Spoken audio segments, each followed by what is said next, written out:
The wind that came down out of the low gray hills of eastern Lancaster County on that cold Monday afternoon in early November was the kind of wind a person from the city does not know. It was not loud. It did not rattle the slate on the old roofs or bend the last copper leaves on the sugar maples along the farm lane. It simply moved through the stubble of a harvested cornfield with the long, slow breath of a thing that had been moving across the specific 2 acres of Pennsylvania for 400 years. And it carried on it the smell of turned earth and of cold stone and of the ghost of cattle from a pasture half a mile east. Ilka Varga stood at the top of the rise with a heavy iron ring of 3 keys in her right hand and a wine crate in her left and a folded deed in the inside pocket of her grandmother's old wool coat. She was 19 years old. She weighed 106 pounds in a coat that had been made for a woman 8 inches taller than she was. She had not eaten since a cup of instant coffee and a single slice of bakery rye bread at 5:30 that morning in a regional rail station 60 miles away, and her hands were red and stiff at the knuckles. In front of her stood the Carriage house. It rose out of the knoll of the old field the way certain old Pennsylvania buildings rise, not built onto the land but grown out of it. Limestone foundation walls laid by hand. In 1892, oak board and batten siding weathered to the silver color of driftwood, a steep slate roof with patches of missing slate at the north peak, and a tall central sliding stable door painted a faded barn red that had oxidized across 60 cold winters to the exact color of a dried apple. Beside the door set into the limestone was a small mounting block of cut stone 2 feet square, worn smooth at the top by the boots of men who had stepped up from it to buckle a collar on a 17-hand percheron for 71 consecutive years. Ilka set the wine crate down on the mounting block. Inside the crate, wrapped each one in a square of white tissue paper that had come out of a box on the top shelf of her grandmother's closet, were 31 harness brasses. Solid bronze, 2 inches across, each one stamped with a design of horses and grain sheaves, each one polished across 78 years to a dark honey color that caught the weak November light like something alive. She put the large key into the iron lock of the central sliding door. The lock was stiff. She worked it. The lock turned. The door slid on its iron track with a deep wooden groan that traveled the length of the building and opened. And before she stepped inside, before her life changed in the way a life can change in a single November afternoon, Ilka Varga stood on the mounting block of a carriage house she had bought for $10 and looked back down the farm lane at the field she had just walked up. And she thought for a long moment about her grandmother, Piroska, who had died 14 months earlier in a small 3rd bedroom above a Hungarian bakery on Tilghman Street in Allentown, Pennsylvania, and who had spent 14 years teaching a granddaughter a discipline whose purpose Ilka had not yet at 19 entirely understood. The apartment above the bakery had smelled always of 2 things. The first thing was sour cherry strudel. The bakery downstairs had been Hungarian for 4 generations since 1928, and the recipe for the cherry strudel had not been changed in 98 years. The dough was laminated with butter at 4 o'clock every morning. The cherries were pitted by hand at 5. The strudel came out of the stone hearth oven at 6:30, and the smell of it rose up through the floorboards of Ilka's childhood, the way certain smells rise up through floorboards in Eastern European apartments, not as a scent, but as a presence. The second thing was rosemary. Her mother, Zofia, kept small terracotta pots of herbs on the windowsills of the 2-bedroom apartment on the 2nd floor. Rosemary in the kitchen window. Thyme in the window above the sink. A single pot of Hungarian sweet basil in the living room window that caught the late afternoon sun.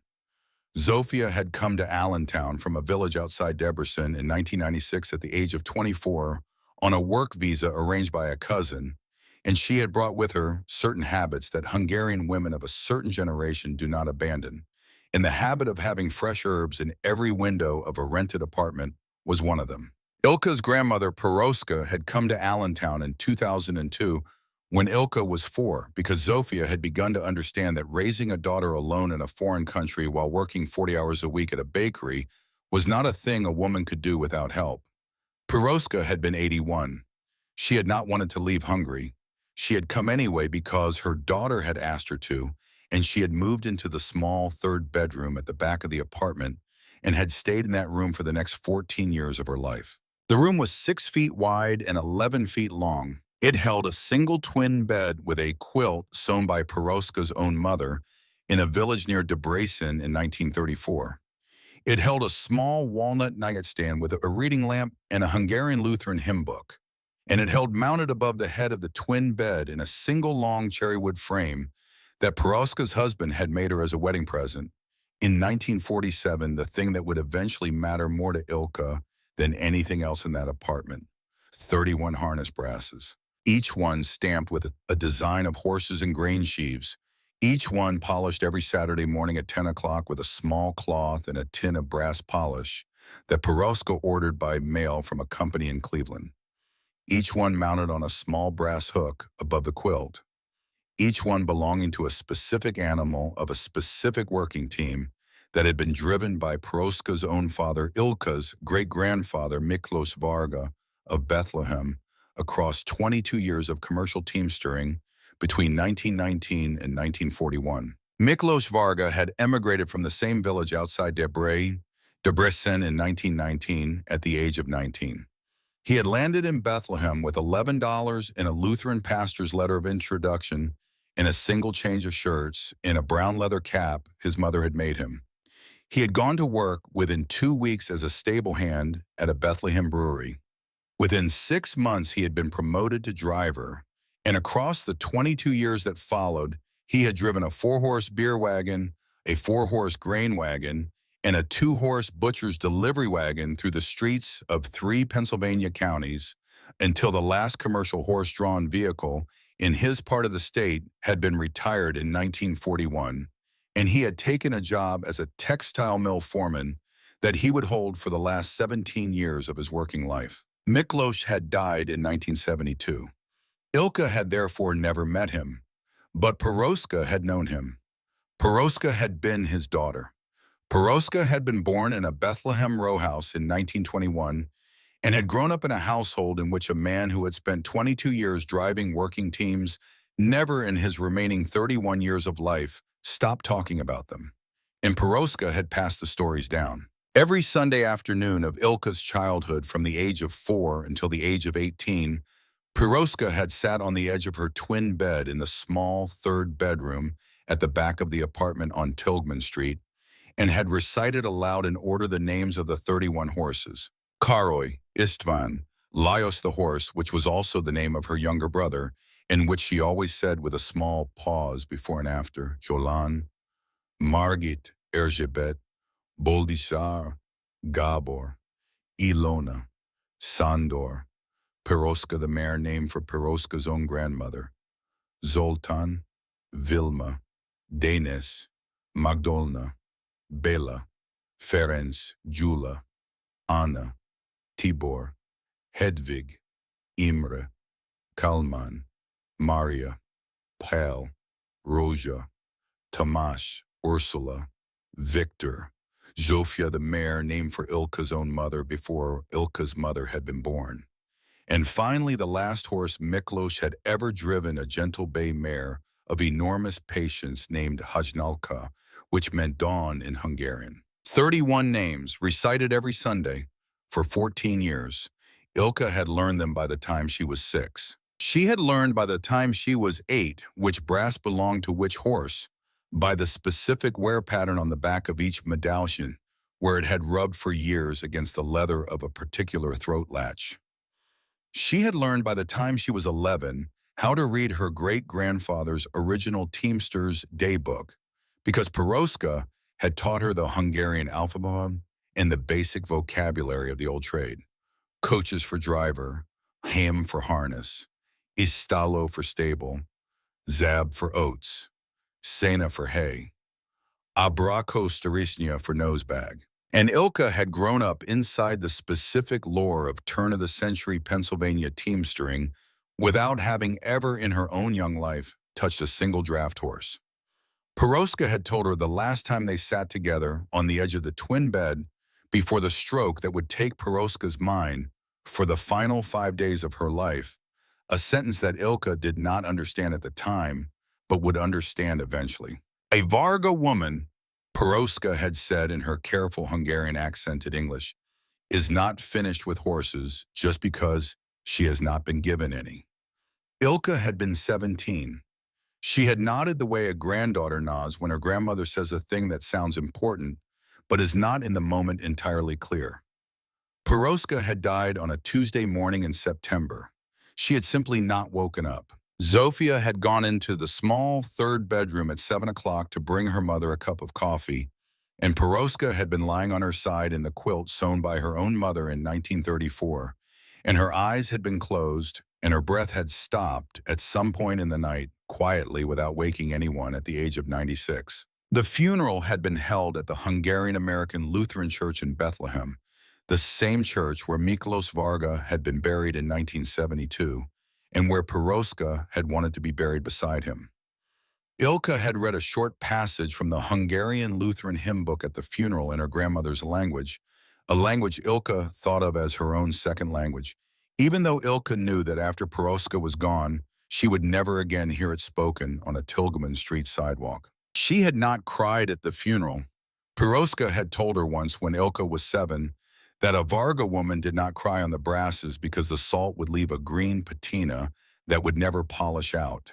And Ilka had understood on the morning of her grandmother's funeral that the rule extended by implication to the rest of what a Varga woman was expected to carry. So Ilka had read the hymn, and she had walked out of the church behind her mother into the cold, bright September light of Bethlehem, Pennsylvania. And she had come home to the apartment on Tillman Street, and she had taken the long cherry wood frame of 31 brasses down off the wall above Peroska's twin bed, and she had wrapped each brass in a square of white tissue paper, and she had packed them carefully one at a time into an empty wooden wine crate from the bakery downstairs. She did not know then that she was packing for a move. She thought at the time that she was merely moving the brasses from Peroska's bedroom to her own. 6 weeks later, Zofia brought home a man. His name was Curtis Haldeman. He was 53 years old. He was a building contractor from the other side of Allentown. He had been divorced twice. He drove a black Ford F2 Fivev O pickup truck with a metal toolbox mounted behind the cab, and he wore on the night Zofia introduced him to Ilka, across the small kitchen table of the apartment above the bakery, a short-sleeved polo shirt with the embroidered logo of his own construction company on the chest, even though the temperature outside that evening was 41 degrees. Curtis had been polite at dinner. He had complimented Zofia's paprika's cherky. He had asked Ilka about her job at the diner on Hamilton Street, where Ilka had waited tables on weekends since she was 16. He had told a short story about a house he had recently remodeled in a suburb north of the city. He had spoken on the whole in the manner of a man who had understood before he arrived at the apartment that there was a grown daughter in the household and that the grown daughter would be evaluating him. Ilka had not disliked him on the first evening. She had not liked him either. She had eaten her paprika's cherky in relative silence and had answered Curtis's questions briefly and politely in the manner Peroska had taught her to answer the questions of adults she did not yet know. It was not until the third Saturday after Curtis began spending weekends at the apartment that Ilka found the piece of paper. She had come home from her Saturday morning shift at the diner a little after 2 o'clock. Zofia had been at work at the bakery downstairs. Curtis had been gone for the afternoon on an errand he had described vaguely as a job site visit. The apartment had been empty. Ilka had gone into the small third bedroom at the back of the apartment, which was still 6 weeks after Peroska's funeral, essentially as Peroska had left it. The twin bed, the cherry wood frame now empty above the bed, the walnut nightstand, the Hungarian hymn book. On the walnut nightstand under a glass of water that Curtis had apparently set down at some point that morning was a folded piece of paper. Ilka lifted the glass. She unfolded the paper. It was a printed estimate on the letterhead of an antiques and estate buyers firm in Philadelphia, addressed to Mr. Curtis Haldeman, dated 3 days earlier. The estimate itemized in a cold spare list the contents of the apartment. Austro-Hungarian bone china service, 12 place settings. Walnut hutch circa 1920. Cherry wood single bed with hand-sewn quilt estimated pre-war Eastern European origin. Lutheran hymn book leather-bound, Hungarian date, approximately 1890. Assortment of terracotta herb pots, no significant value. And at the bottom of the list, in a line that had been separately highlighted in yellow marker, collection of 31 19th century American commercial teamster harness brasses, solid bronze Hungarian-American provenance, Bethlehem, Pennsylvania area. Estimated auction value 22,000 to 28,000 United States dollars. Individual pieces pending inspection. Ilka stood in the small third bedroom for a long time. She did not breathe loudly. She did not make a sound.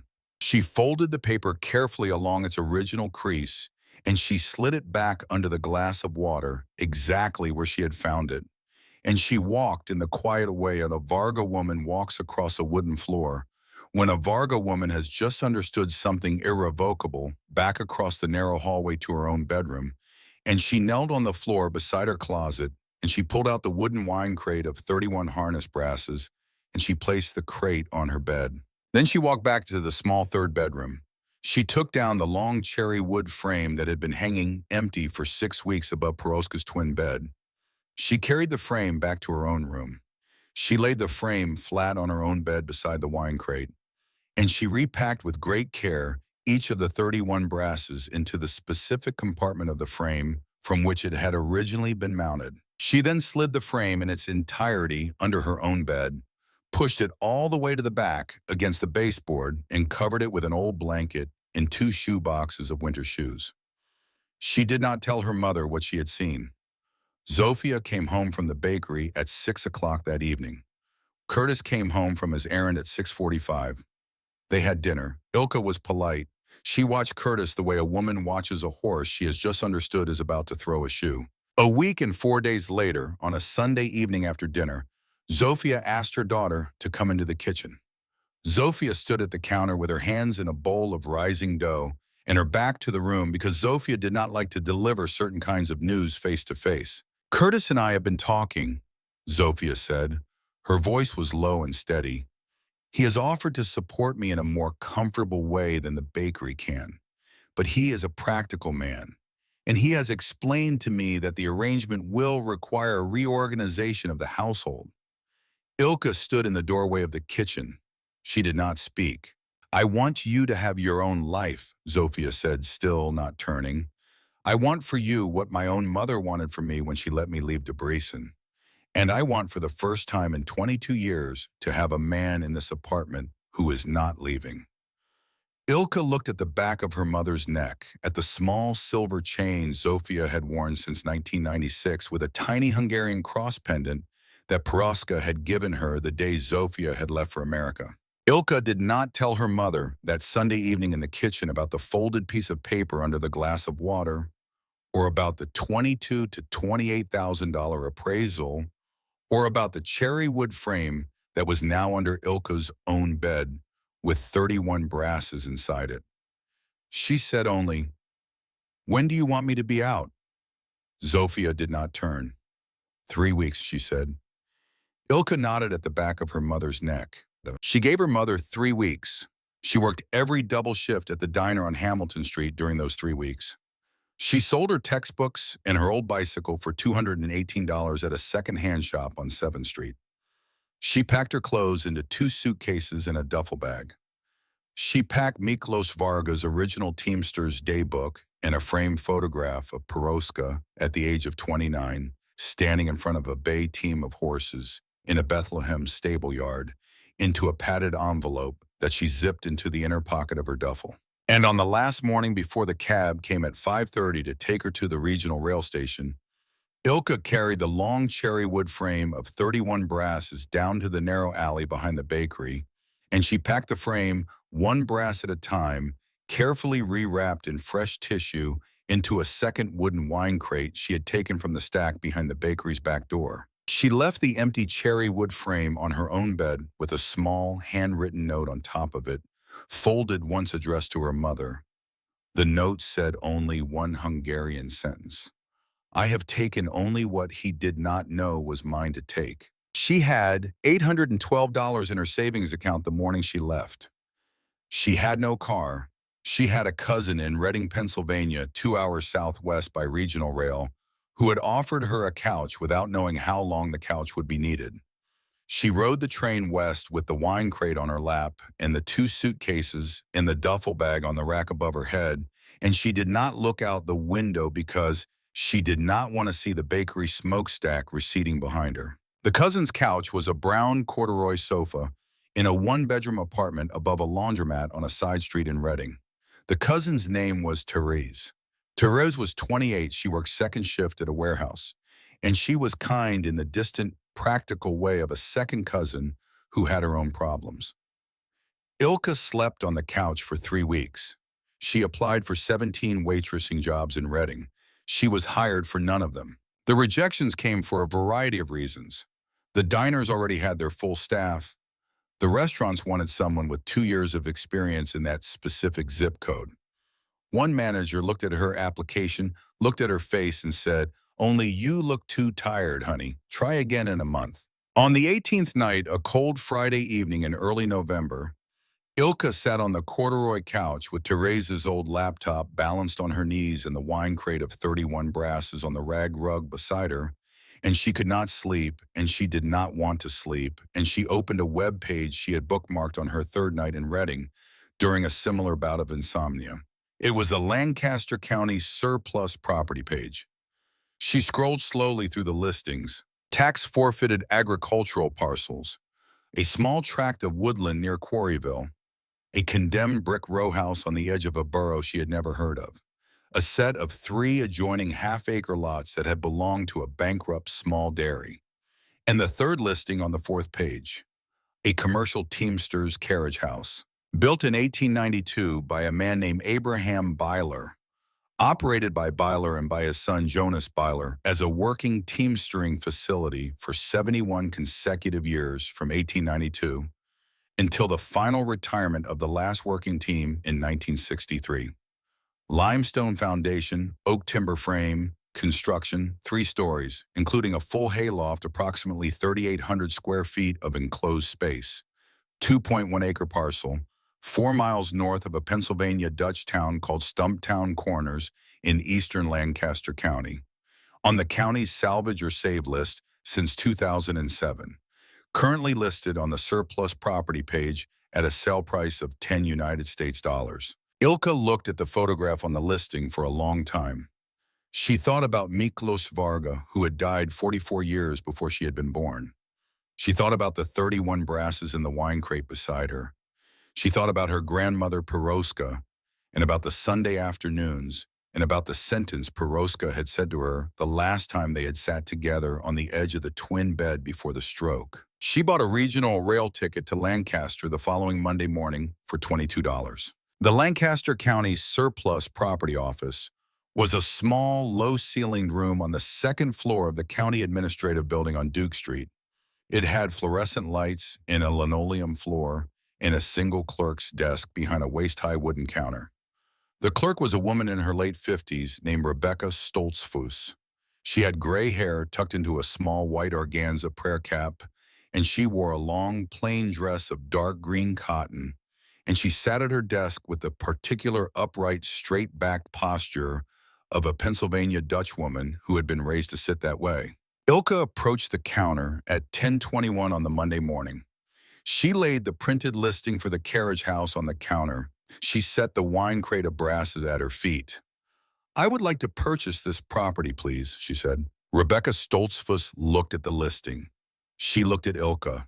She looked back at the listing. She did not immediately answer. She reached into a file drawer behind her desk and withdrew a thick manila folder that had been tabbed with the property's tax parcel number, and she laid the folder on the counter between them, and she opened it. Then she said very carefully, "Miss, I need to tell you something before we proceed." Ilka waited. At 8:45 this morning, about an hour and a half before you arrived, another person came into this office and expressed an interest in this property. He also offered to purchase it.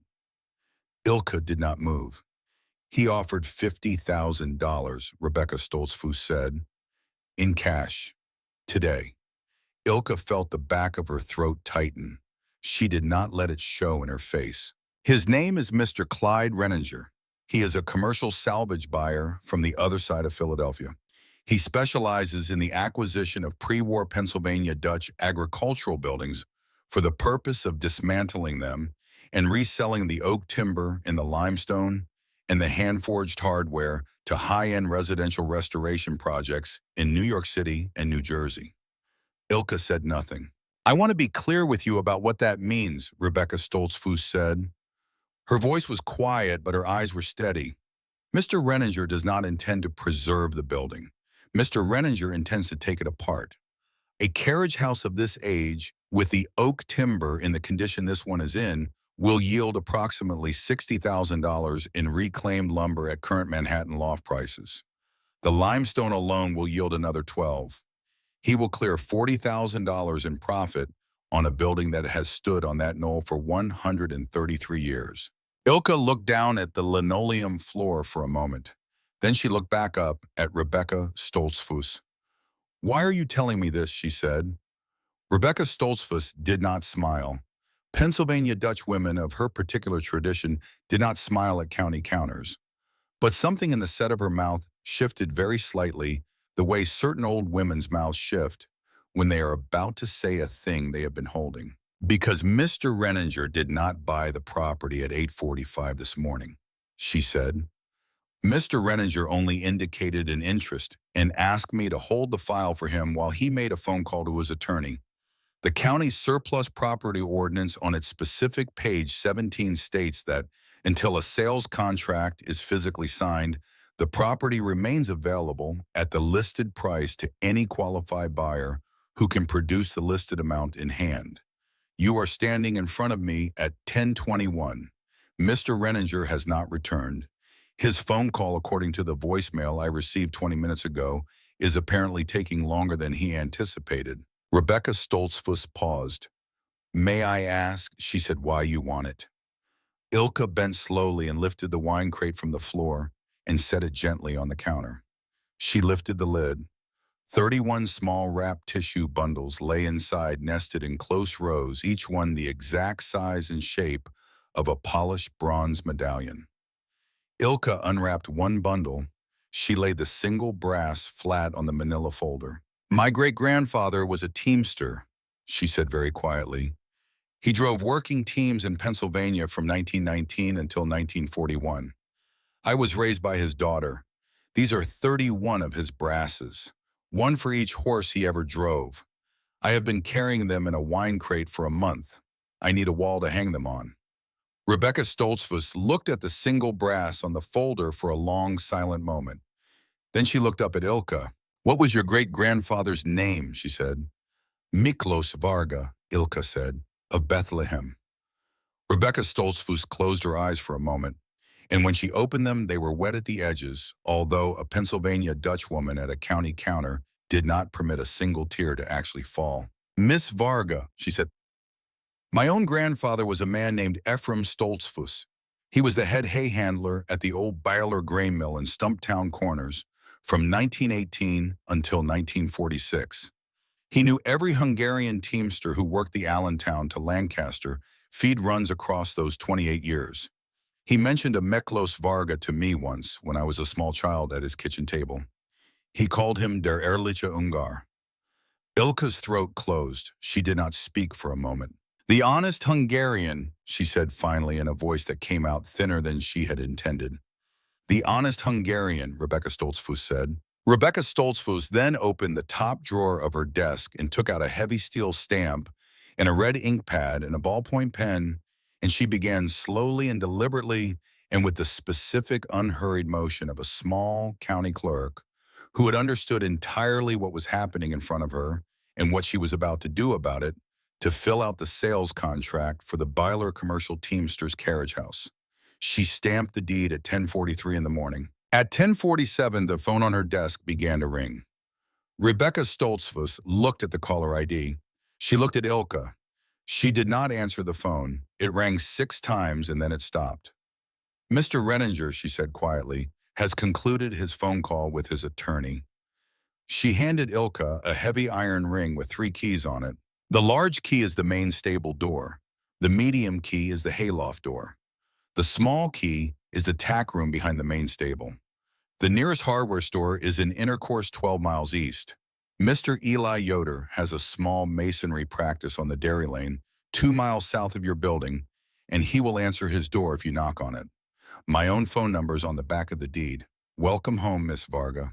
Ilka walked out of the Lancaster County Administrative Building at 10:51 in the morning with the heavy iron ring in her hand and the folded deed in the inside pocket of her grandmother's old wool coat, and she hired a taxi at the curb for $34 to drive her the 21 miles northeast to Stumptown Corners and down the last 2.5 miles of rutted farm lane to the carriage house. The taxi driver waited at the end of the lane. Ilka walked the last quarter-mile up the rise with the wine crate of brasses in her arms and the keys in her pocket and the November wind in her face. She stood now on the mounting block beside the tall, sliding red stable door. She had just turned the lock. The door had just slid open. And Ilka Varga, 19 years old, homeless for 34 days, great-granddaughter of Miklos Varga of Bethlehem, granddaughter of Peroska, who had recited 31 Hungarian names every Sunday afternoon for 14 years, took a single slow breath of the cold Pennsylvania air and stepped across the threshold of a building that had been waiting in its specific limestone silence for 61 years. The interior was enormous. A ground floor of hand-laid limestone walls and a hard-packed clay and straw floor. 6 massive oak stalls running down both sides of a central aisle. Each stall timber-framed in beams hewn with an adze. Each half door hung on hand-forged iron hinges that had been made by a local blacksmith in 1892. Each stall floor dropped 3 inches below the aisle for drainage. At the far end of the central aisle, a wide oak staircase climbed to the hayloft. Beside the staircase, a small tack room door stood in the limestone wall. Dust floated in the narrow shafts of weak November light coming through the 3 narrow windows high on the north wall. The air smelled faintly of old oak and cold stone and the ghost of hay from 61 autumns ago. Ilka walked the central aisle slowly, one stall at a time. At the door of each stall, a small oak plaque had been nailed at eye level, and each plaque bore a single carved name in a German script so careful and so old it looked almost like a liturgy. She read the names as she walked. Koenig, Kaiser, Wolfgang, Augusta, Frieda, Hannah. 6 stalls, 6 German names, 6 Pennsylvania Dutch draft horses who had lived in this carriage house in the final years of its working life before Jonas Byler had retired his last team on the afternoon of April 17, 1963. Ilka stood at the door of the last stall for a long moment. The name on the plaque was Hannah. Her own grandmother's name had been Peroska, not Hannah. But Peroska's mother, the great-grandmother Ilka, had never met, had been named Hanna Kovacs Varga. And Ilka stood in a 61-year-old carriage house in Lancaster County in front of an oak stall plaque carved by a Pennsylvania Dutch hand, and she said the name her own great-great-grandmother had carried across the Atlantic to a village outside Debrecen in 1893 aloud very quietly in the empty limestone aisle. Hannah. The building did not answer. The building did not need to answer. Ilka walked back to the tall, sliding red door at the front of the aisle, and she went outside, and she carried the wine crate of 31 brasses into the tack room behind the main stable, and she set the crate carefully on the dirt floor in the corner. Then she came back out. She sat down on the limestone mounting block. The November sun was beginning to drop behind the low gray hills to the west. The taxi driver had gone. The farm lane was empty. There was no electricity in the carriage house. There was no water. There was no septic. There was no electricity in the carriage house. There was no water. There was no septic. There was no electricity in the carriage house. There was no water. There was no septic. There was no electricity in the carriage house.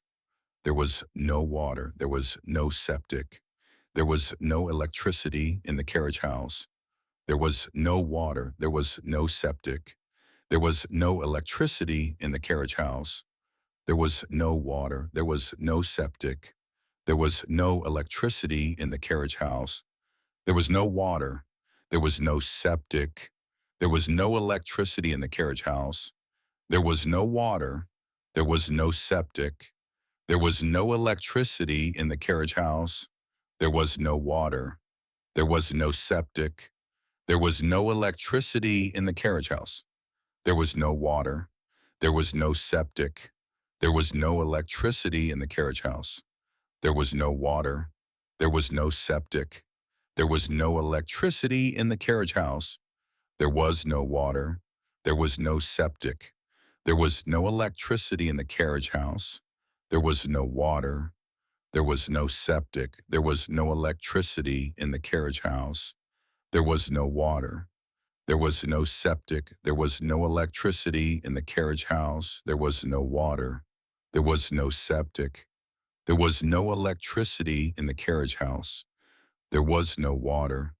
There was no septic. There was no electricity in the carriage house.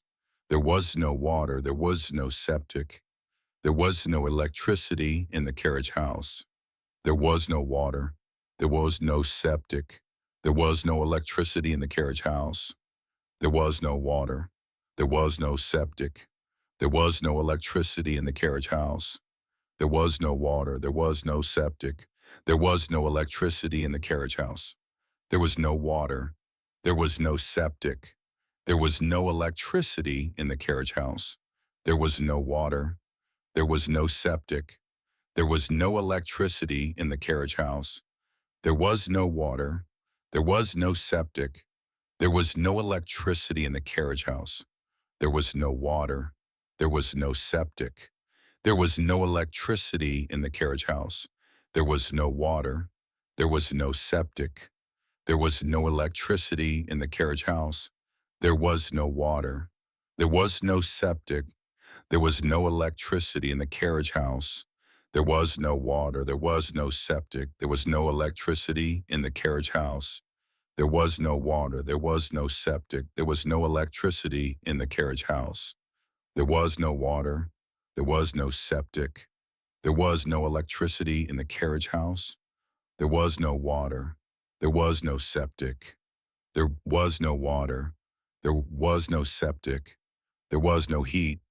There was a sleeping bag in her duffel, which was still sitting at the end of the lane where the taxi had left her luggage, and there was at the foot of the mounting block a heavy iron ring of 3 keys, and there was in the inside pocket of her grandmother's old wool coat a folded deed, and there was behind the tall, sliding red door a carriage house that she now owned and that she would sleep in that night on a pile of 61-year-old hay in the corner of the Koenig stall, with the wine crate of 31 brasses pulled close against her chest for warmth, because a Varga woman does not let her brasses out of her sight on the first night of a new life. And Ilka Varga sat on the mounting block of the Baylor Teamsters' carriage house as the last copper light of a cold November afternoon in eastern Lancaster County dropped behind the hills, and she did not cry, and she did not sleep, and she did not yet know at 19 on her first day of ownership that the building she had just bought for $10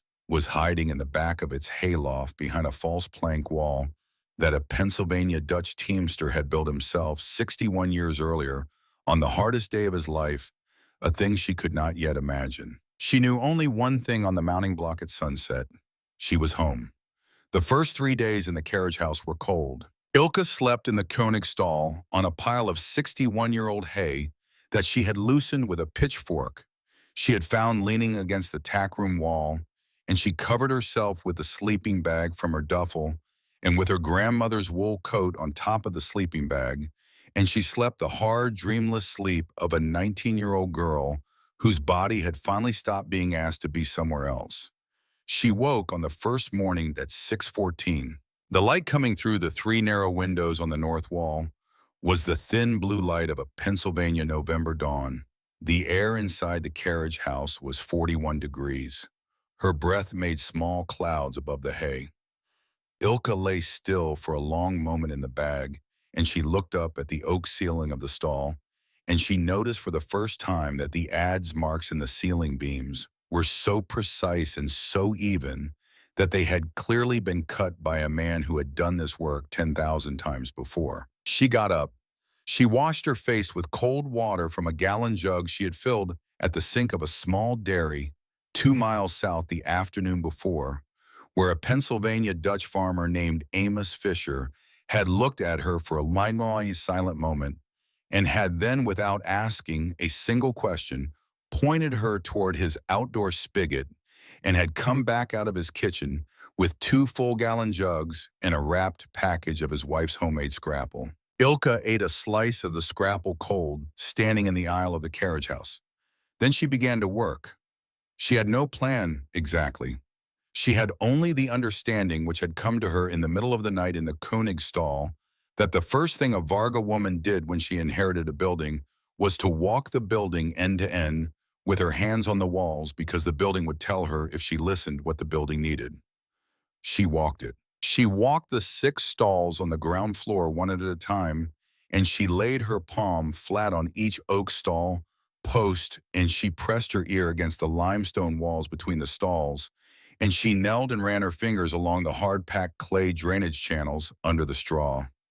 She walked the tack room behind the main stable. She walked the narrow stone steps down to a small root cellar beneath the tack room that she had not known was there, and she discovered at the bottom of the root cellar a set of 6 hand-forged iron oat measures stacked neatly on a shelf, each one stamped with the mark of a Lancaster County blacksmith whose shop Ilka had read about in one of Miklos Varga's old Hungarian trade journals, a man named Isaac Lapp, who had been dead for 94 years. She climbed the wide oak staircase to the hayloft, and she stood for a long time at the top of the staircase in the middle of the enormous single room of the hayloft, with the weak November light slanting in through the 2 small gable-end windows.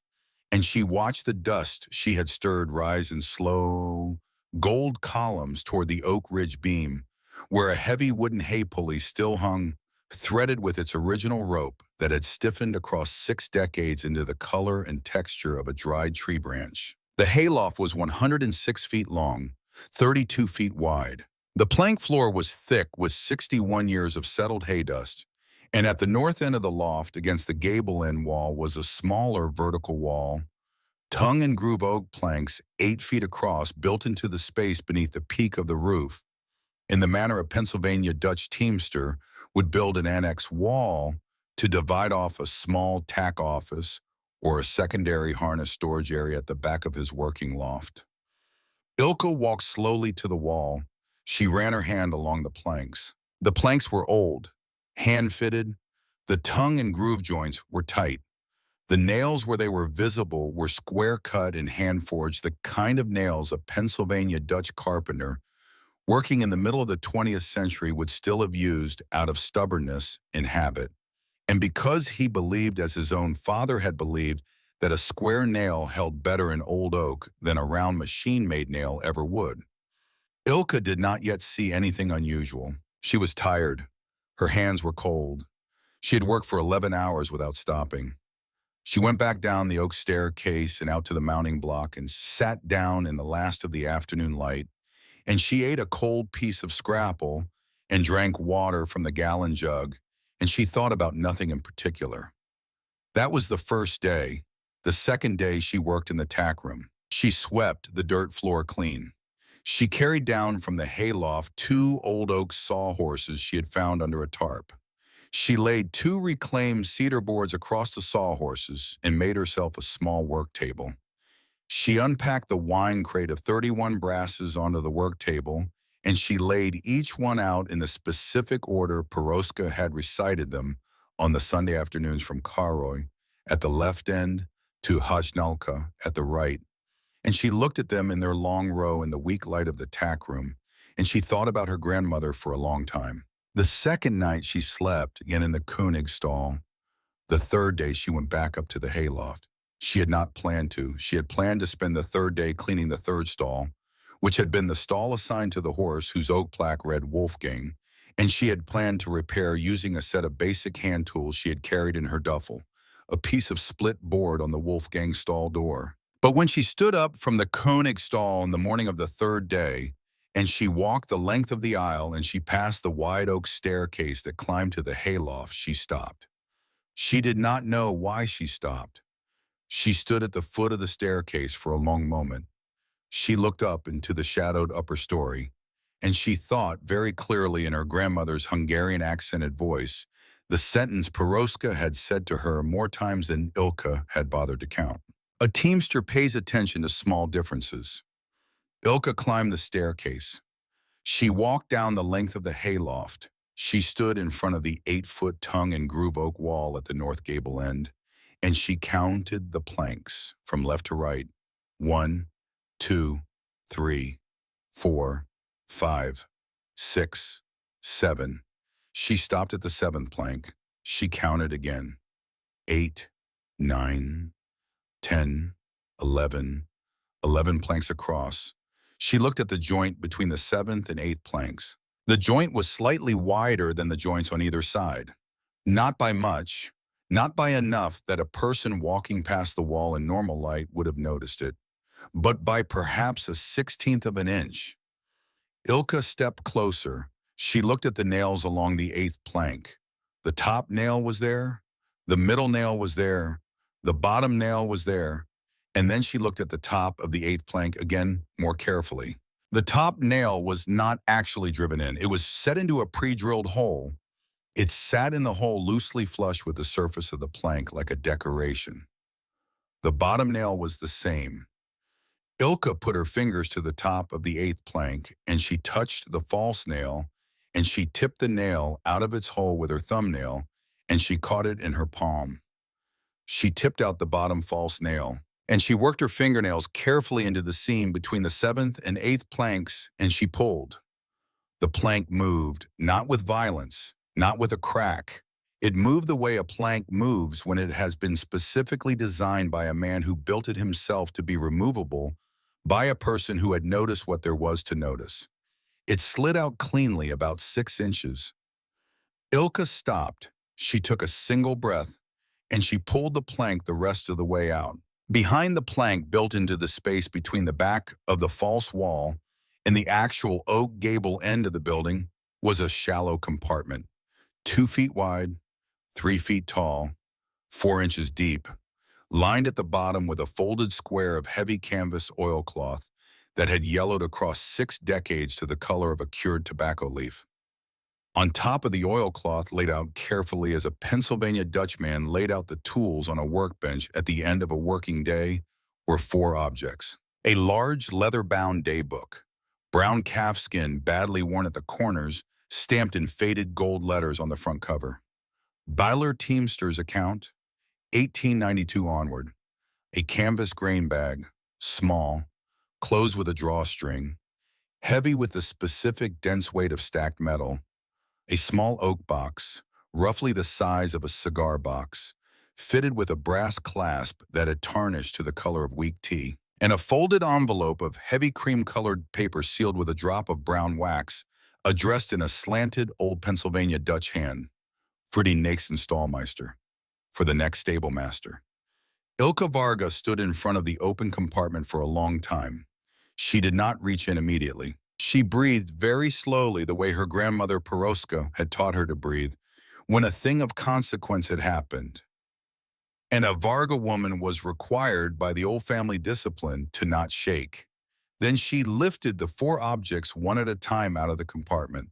She carried them stacked carefully in her arms down the oak staircase, out through the tall, sliding red stable door, and she set them on the limestone mounting block in the cold early afternoon light. She sat down on the mounting block beside them, and she opened them one at a time and read them slowly in the way a Varga woman reads the inheritance of another family's stable master. The daybook first. 71 years of team-stirring accounts kept in 3 separate hands. Abraham Byler from 1892 through 1941. Jonas Byler from 1941 through the final entry.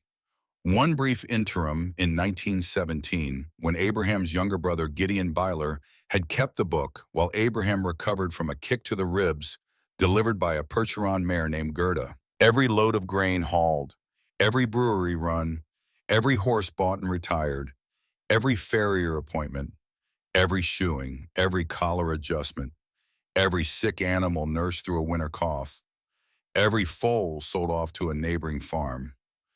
Ilka turned the pages slowly, but she went directly to the last entry. April 17th, 1963. Written in a shaking, slanted hand. Today I retired my last team.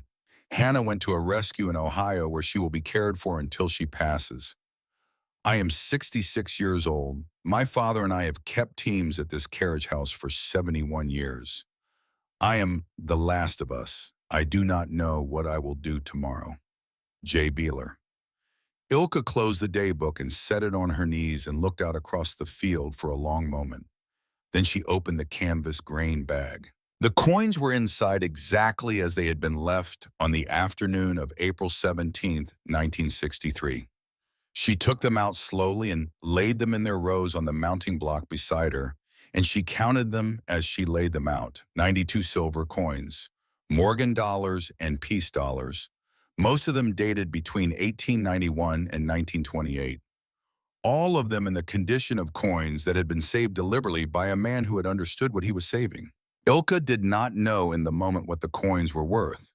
She would find out later from a coin appraiser in Lancaster that the silver content alone amounted to a little over $2,100, and that the collector value, because Abraham Byler and Jonas Byler had selected each coin carefully, came to $11,400.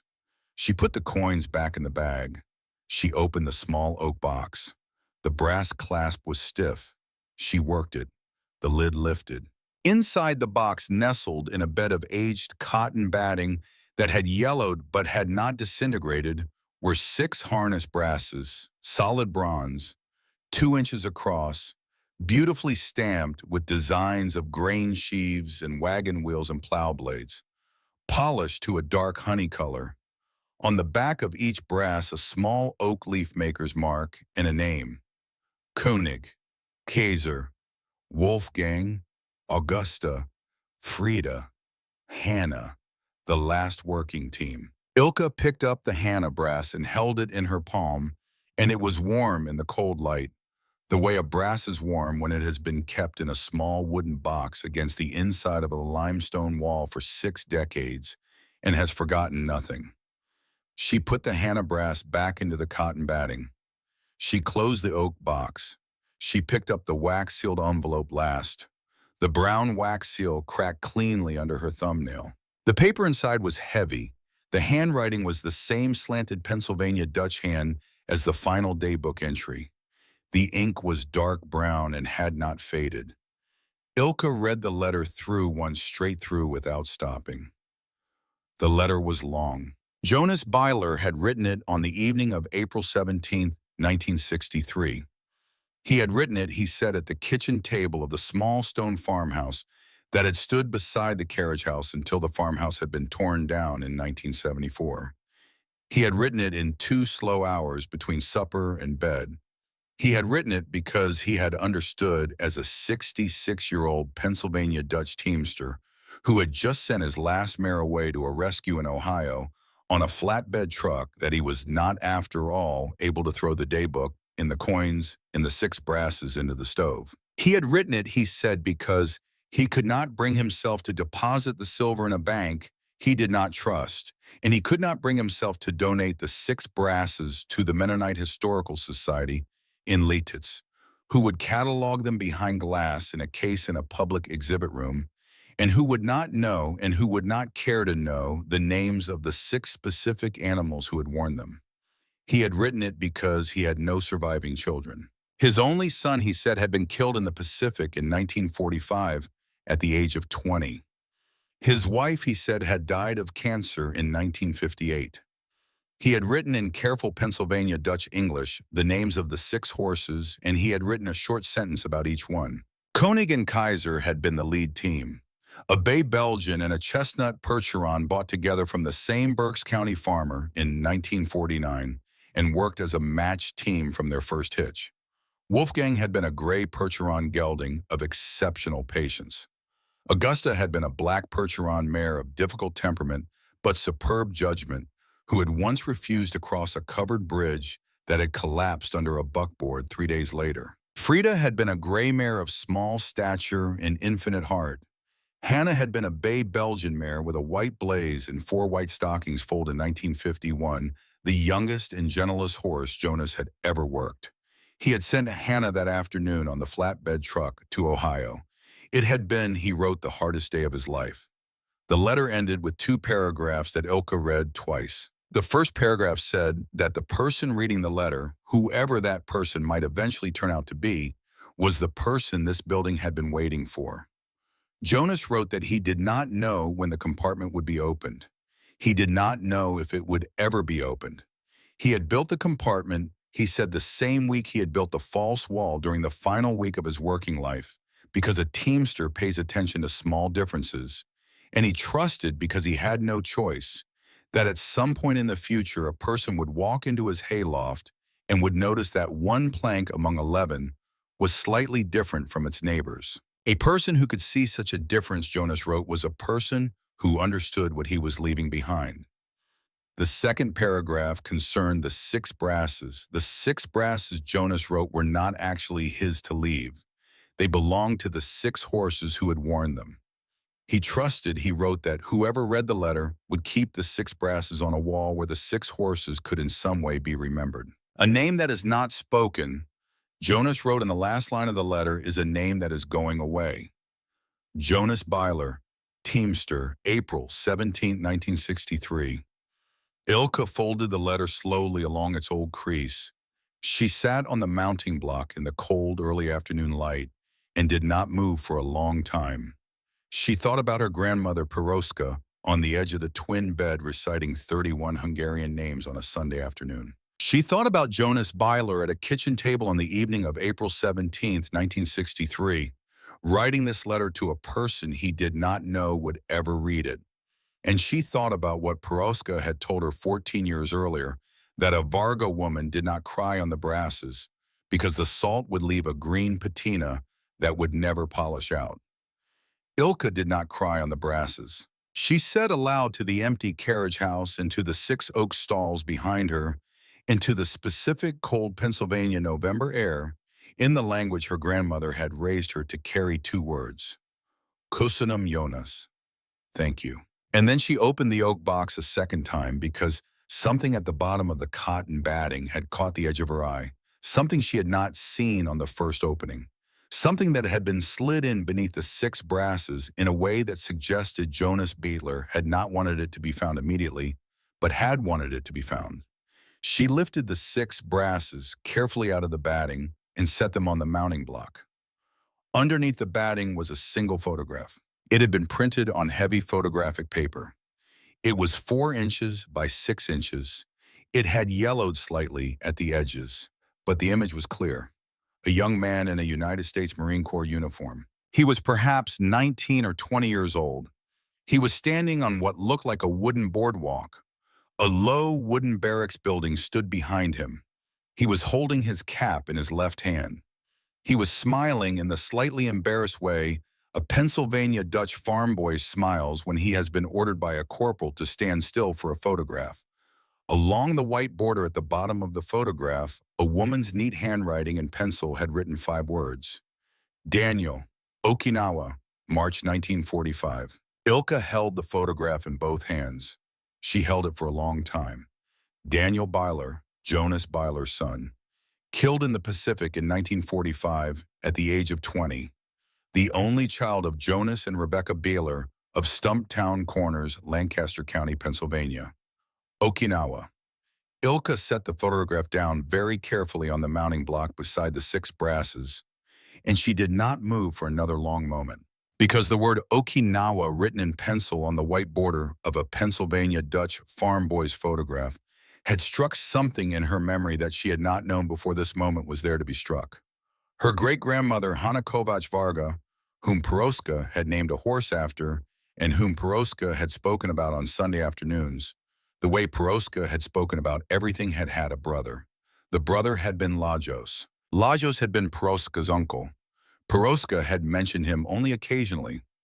A boy, Peroska had said, who had come to Bethlehem in 1938 at the age of 15 to live with his uncle Miklos, the teamster, because the political situation in Hungary had been by then already unstable, and Peroska's grandmother had decided the boy would be safer in Pennsylvania. Lajos had lived in Bethlehem from 1938 until 1943. He had become a United States citizen in the spring of 43. He had volunteered for the United States Army within a week of his naturalization, and he had been killed, Peroska had said, in the Pacific in May of 1945 at the age of 22. Peroska had not often said where in the Pacific. Ilka stood up from the mounting block. She walked slowly with the photograph still in her hand back into the carriage house and up the oak staircase to the hayloft and back down to the tack room. And she knelt beside the wooden wine crate of 31 brasses, and she pulled out from the very bottom of the crate, wrapped in its own separate square of tissue, a small leather-bound book she had not looked at since the evening she had packed it in the apartment above the bakery. The book was Lajos Kovac's personal journal. It had been kept by Lajos in the Hungarian language from the summer of 1943, the month of his naturalization, through the last entry dated April 21, 1945. It had been mailed back to Peroska's family in Bethlehem by the United States Army with his personal effects in the fall of 1945. Peroska had kept the journal on the bottom shelf of the walnut nightstand in the small third bedroom above the bakery for 14 years. Ilka had packed it without reading it. She had not read it because a Varga woman does not at 18 read her great-uncle's war journal in the 3 weeks between being told to leave the apartment and the morning she has to be out. She carried the journal back out to the mounting block in the cold afternoon light. She sat down. She opened it. The early entries were short: Bethlehem, training, the names of other young men in Lajos's unit, the weather, small observations about food, a reference to his uncle Miklos, the teamster. Ilka turned pages. The entries grew denser as Lajos shipped out. The Pacific, Saipan, Tinian, a long, slow middle section in which Lagos, who had left the teamstering trade with his uncle only 3 years earlier, wrote about horses constantly the way a boy writes about the thing he is most afraid he will never see again. Twice he mentioned a specific Bay Belgian mare that Miklos had driven, and he wrote both times in his careful student Hungarian that he missed her. And then late in the journal, the final entries. April 17, 1945. Okinawa. My company has been on the island for 2 weeks. 96th Infantry Division. We have been moving south. The hills here are gentler than I thought. I have been thinking about spring in Bethlehem. April 19th, 1945. We are near a place called Shuri. The fighting is very heavy. The other divisions are here with us.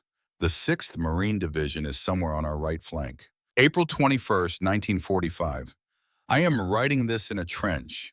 I do not know if this will be the last entry. If it is, I want my sister's family to have this book. Tell them I thought about the horses every day. The journal ended there. Ilka closed the journal. She sat on the limestone mounting block of the Baylor Teamsters' carriage house with a photograph in her left hand and a leather-bound journal in her right, and she understood in a single, slow, cold breath that 2 young men from 2 different immigrant families in 2 different Pennsylvania counties had died in the same week in the same battle on the same foreign island and had very probably been, at the moment they fell, less than 1 mile apart. Daniel Byler, 6th Marine Division, Okinawa, killed sometime between April and June of 1945. Lajos Kovac, 96th Infantry Division, Okinawa, killed approximately April 22nd, 1945, based on the date of his final journal entry. And 81 years later, on the afternoon of the 3rd day of a 19-year-old Hungarian-American girl's ownership of a Pennsylvania Dutch Teamsters carriage house in Lancaster County, their 2 inheritances had come to rest on the same limestone mounting block, under the same slanting November sun, at the same cold, quiet hour of the afternoon. Ilka set the photograph of Daniel on top of the journal of Lajos, and she sat on the mounting block and did not move for a very long time. She stayed out there until the November sun had dropped behind the low gray hills to the west, and the light had gone blue and then gray, and the cold had worked up through the soles of her boots and into her ankles. Then she carried the 4 objects stacked carefully back into the carriage house, and she laid them out on the cedar work table in the tack room, and she went back out to the mounting block and retrieved the 6 brasses in the canvas grain bag and the photograph in the journal, and she set everything in a single slow row on the work table. And she slept that night again in the Koenig stall. The knock on the sliding red door came at 10:17 the following morning. It was a firm, confident knock. It was not the knock of a Pennsylvania Dutch neighbor bringing a package of scrapple. Ilka was in the tack room. She was cataloging the brasses. She set down the pencil and walked out to the aisle and slid the tall red door open 6 inches and looked out. Two men stood on the limestone mounting block. The first man was in his mid-50s, heavy set, wearing a charcoal wool overcoat over a navy suit with expensive leather gloves and a pair of eyeglasses with thin silver frames. He had the broad, well-fed face of a man who spent his working days in a climate-controlled office on the main line of Philadelphia. The second man, half a step behind him, was younger and taller. He wore a dark gray overcoat and carried a leather document portfolio under his left arm, and he had the deliberately neutral expression of an attorney who had been paid at $500 per hour to not express an opinion about the errand his client had brought him on. "Miss Varga," the first man said. He did not extend his hand. "My name is Clyde Renninger. This is my counsel, Mr. Strasberg. I would like to speak with you for a few minutes about the contents of this building." Ilka did not open the door further. She looked at Clyde Renninger for a long moment. Then she said quietly, "You may come in as far as the aisle. You may not go upstairs." Clyde Renninger and his attorney stepped into the carriage house. Ilka slid the door closed behind them. She led them down the central aisle past the 6 oak stalls, and she stopped in front of the Koenig stall, and she turned to face them. "What would you like to say?" she said. Clyde Renninger did not waste time. "Miss Varga, my family name is Renninger, but my mother's maiden name was Baylor. My great-grandfather was Gideon Byler, the younger brother of Abraham Byler, who built this carriage house in 1892.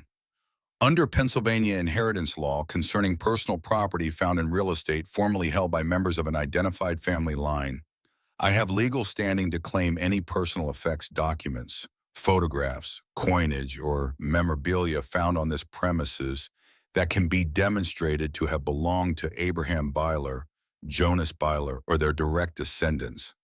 The real estate is yours. My claim is not on the real estate. My claim is on what you have found inside it." Ilka looked at him. "I have found nothing," she said. Clyde Renninger smiled. It was a small, professional smile. "Miss Varga, the Lancaster County salvage buyer community is a small community. Mr. Yoder's nephew works the dairy 2 miles south. He saw you carry 4 objects out of the building yesterday afternoon and set them on the mounting block. He saw you read a letter. He reported this as a courtesy to a dealer he knows who contacted me this morning at 7:15. Ilka said nothing. "I am prepared," Clyde Renninger continued, "to make you a straightforward offer. $50,000 for whatever is in the compartment or compartments you have found. No questions. No inventory. A single check written today against a Philadelphia escrow account already in place. You will retain the carriage house. You will retain the 2 acres. You will walk out of this morning with more cash in hand than you will earn in the next 3 years of whatever work you are planning to do. And my family will take possession of items that rightfully belong to the Baylor line." Ilka looked at Clyde Renninger for a long, slow moment. Then she said, "Your great-grandfather was Gideon Byler." "That is correct." "The younger brother of Abraham Byler." "That is correct." Ilka reached into the breast pocket of her wool coat and took out the daybook she had been carrying with her since the afternoon before, and she opened it to a page she had marked with a piece of pale yellow straw from the Koenig stall. She laid the daybook flat on the top rail of the Koenig stall door. "The entry for June 14th, 1923, she said. Clyde Renninger did not move. Ilka turned the daybook toward him. Abraham Byler wrote in his own hand that on that date he had formally severed all family and commercial relations with his younger brother Gideon, following Gideon's conviction in Berks County Court for the theft of $231 from the cash drawer of the Baylor grain mill. Abraham wrote that Gideon would receive no further portion of any Byler estate in perpetuity, and that any descendant of Gideon's would be, and I quote, as a stranger to this building. Ilka paused. The entry is signed by Abraham Byler and witnessed by two elders of the Stumptown Corners Mennonite congregation. Their signatures are legible. The book has been continuously maintained by the Baylor family since 1892. It is a contemporaneous primary source document. It predates by 103 years any claim you might wish to bring to the Lancaster County Orphans Court. You, Mr. Renninger, are a direct descendant of the one Byler whose descendants Abraham specifically and formally disinherited. Clyde Renninger looked at the daybook. He did not read it. He did not need to. His attorney, half a step behind him, leaned forward slightly and read the entry, and the attorney's neutral expression did not change, but the angle of his shoulders, which had been faintly tilted forward, straightened. The attorney touched Clyde Renninger's elbow. Clyde Renninger stood very still for a long moment in the cold limestone aisle of the carriage house. Then he said without looking at Ilka, "We will be in touch, Miss Varga." Ilka said quietly, "You will not." Clyde Renninger did not answer. He turned and walked back down the aisle, and his attorney followed him, and Ilka slid the tall red door open and let them out, and she slid it closed behind them, and she slid the iron latch across, and she stood with her back against the door and listened to their car start at the bottom of the farm lane, and she listened to the car drive away. She stood with her back against the door for about 3 minutes. Then she walked back to the tack room and she sat down on the cedar work table and she looked at the row of objects she had laid out the night before. The 71-year-old daybook, the canvas grain bag with 92 silver coins, the small oak box of 6 Pennsylvania Dutch brasses, the wax-sealed letter from Jonas Byler, the photograph of Daniel Byler at Okinawa in March of 1945, the leather-bound Hungarian journal of Lajos Kovács, and the wine crate on the dirt floor beside the table of her great-grandfather Miklós's 31 Hungarian harness brasses. Ilka opened the daybook again. She turned this time not to the end, but to the middle. She had read in the late morning after Clyde Renninger had left more carefully than she had read the day before. She had been looking without quite knowing why she was looking for her own family name. She found it on page 147. The entry was dated October 3rd, 1936. Abraham Byler had written it. Hired Miklós Varga of Bethlehem for the autumn harvest drive, 4 horses, 3 weeks. Varga is the steady Hungarian teamster Ephraim Stoltzfus has spoken of before. A careful man, strong hands.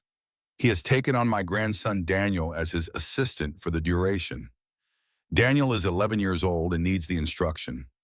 Varga has promised to teach him the Hungarian throat latch knot, which Abraham the elder learned from a Magyar teamster in Allentown in 1898, and which has been lost from our line for 38 years. Ilka read the entry 3 times.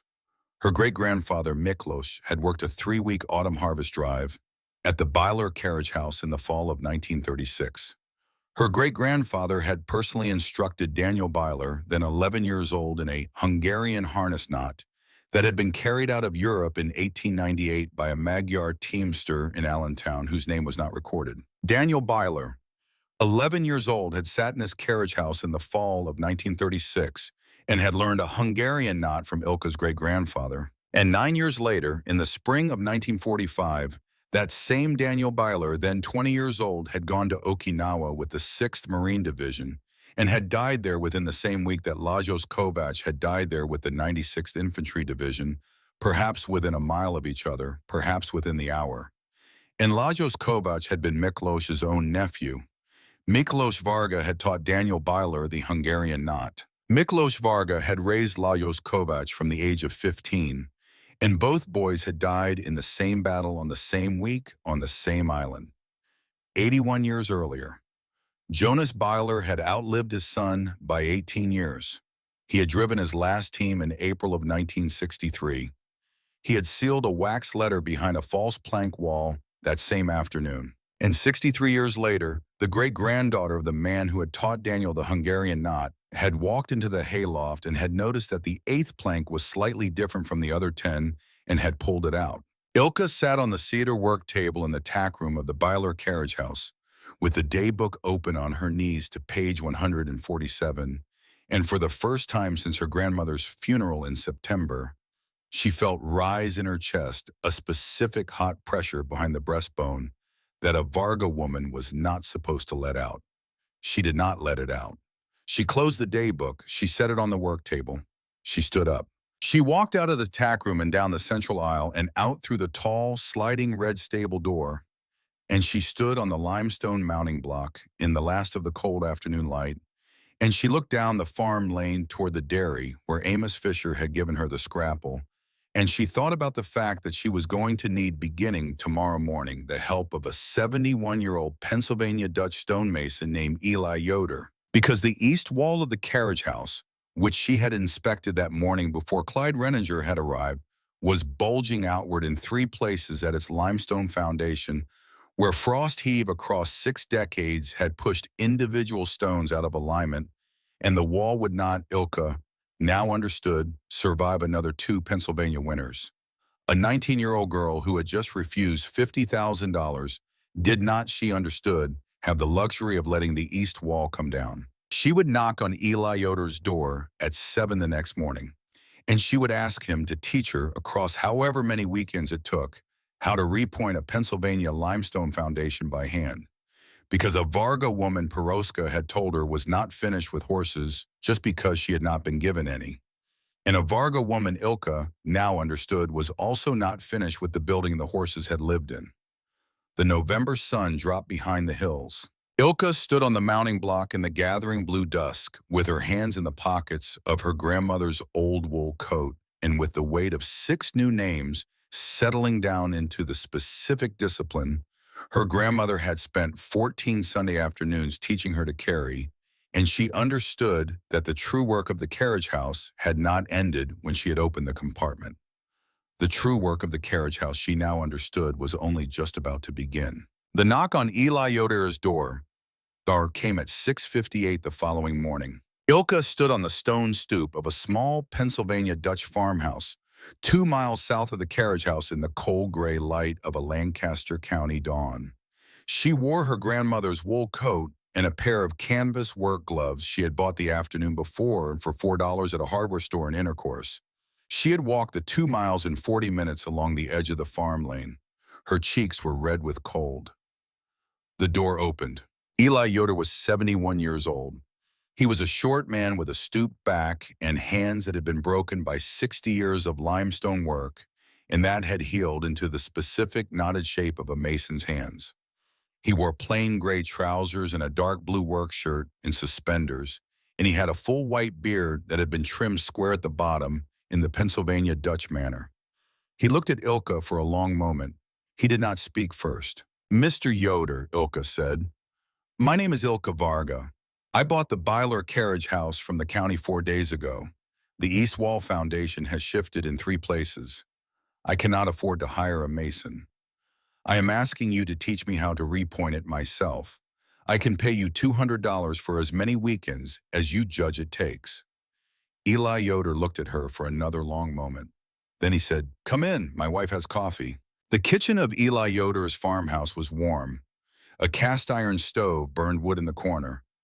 A long wooden table ran down the middle of the room. Eli's wife, Sarah, a small woman in a plain dark dress and white prayer cap, set a thick ceramic mug of coffee in front of Ilka without asking if she wanted it, and she set a plate of hot sausage and scrambled eggs beside the coffee, and she said only, "You walk 2 miles in the cold, you will eat." Ilka ate. Eli sat across the table from her and watched her eat with the patient, silent attention of a Pennsylvania Dutch elder who had learned across 7 decades that the correct first response to almost any question was to wait. When Ilka had finished eating, Eli said, "The Baylor East Wall." "Yes, sir." "Limestone foundation, frost heave, 3 bulges." "Yes, sir." "My grandfather helped Abraham Byler lay that foundation in 1892. He was 14 years old. He mixed the mortar." Ilka set down her coffee mug. "I did not know that," she said. Eli nodded slowly. $200 is not enough," he said. "I will teach you for $200 because I understand what you are doing. But the true cost of what I am going to teach you is that you will not be able to unlearn it. Once a person knows how to repoint a limestone foundation by hand, the person becomes responsible for every shifted limestone foundation she ever walks past for the rest of her life. I want you to understand that before you pay me. Ilka looked across the table at him. I understand, she said. Eli Yoder nodded once. First lesson is Saturday morning, 6:30, he said. Bring the gloves. Bring a pitcher of water. Wear the oldest clothes you own. I will bring the trowel and the lime and the hair. The hair, horsehair, mixed into the mortar. It is how the old mortar was made. It is what makes it hold. Ilka did not speak for a moment. Then she said quietly, where does the horsehair come from? Eli Yoder looked at her with an expression she would remember for the rest of her life. Miss Varga, he said, the horsehair comes from the specific horses who lived in the specific barns we repair. It has always come from those horses. I keep it in jars in my shop by the name of the animal. I have a jar from a mare named Hannah who lived at your carriage house. Jonas Byler gave me the Bitbar in April of 1963, the same week he sent her to Ohio. He trimmed her mane before the truck came.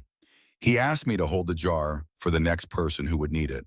Ilka Varga did not cry in the kitchen.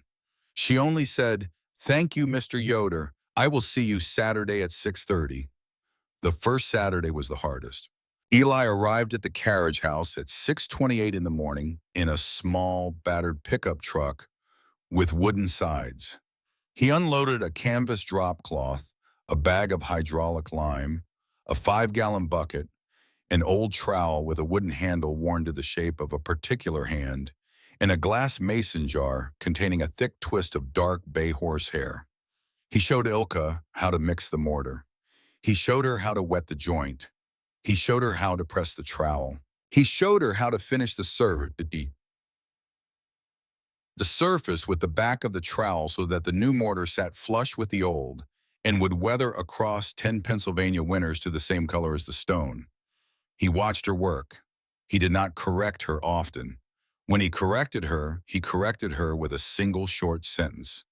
Too wet, too thick, not enough hair. She worked for 6 hours on the first Saturday. She finished approximately 14 inches of joint.